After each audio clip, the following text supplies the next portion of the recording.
This is my ninja shroom that I made 2 years ago, but he was going to look a little different. Because this little freaky shroom was a moment where my art style changed to something that I really love now.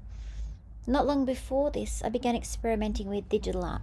Before that, I usually created colourful chalk pastel artworks or painted really bright, dense paintings that had bold black outlines with acrylics, and that's what I started to do here in the beginning. I was going with what I knew and trying to create something I thought other people really wanted. Maybe that cute little happy mushroom with a little smiley face. And even though I see now all the mistakes and ways he could have been better, I still love his boldly little twisted up eyeballs because he taught me heaps, like all my art pieces have. When I started digital art, I felt even more so like I'm always comparing myself to other artists and feeling like I had to find my signature style.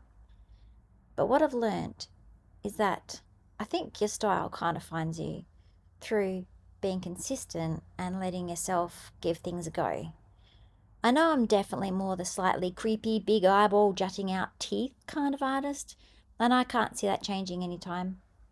So I'm not going to say that every artwork I do now is going to be like this because I get seriously bored. So it probably won't.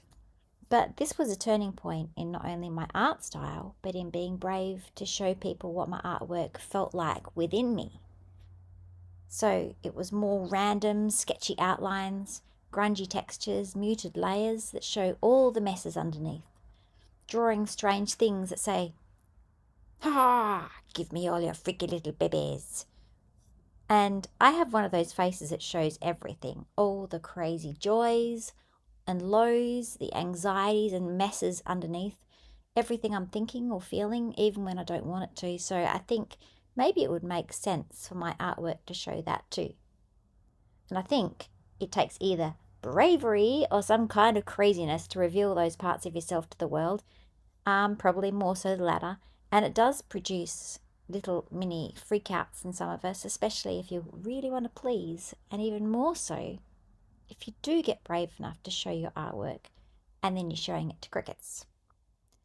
But there's so much creativity out there, and when you're throwing a very, very tiny pebble into a very, very large pond, it takes a long time for the ripples to make their way to the shore. So I find myself dipping my toes in and then taking them out again because I'm frightened. But you just got to keep dipping them in until the right people go, "God, I get that." And even if it feels like you're annoying people, even if it feels like you're scared of being rejected, or if you're being cringed, like it feels like right now, you gotta do it for yourself. It may not feel easy and natural because you may be learning something you've never been taught, how to be seen and heard for all that you really are. But I promise you, there are so many of us out there that feel the same way, and you dipping that one toe in the water over and over until it's seen will encourage you to strengthen your persistence muscle and teach others to do the same. You'll inspire people without even realizing it, just by staying true to our creative journey. And there's something about doing something as internal as art. We don't always see the impact it makes on someone else. We don't know what they're feeling when they see our artwork.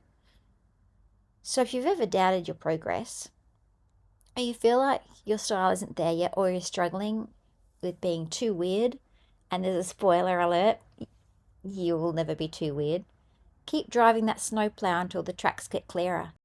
Your next piece could be someone's unexpected inspiration.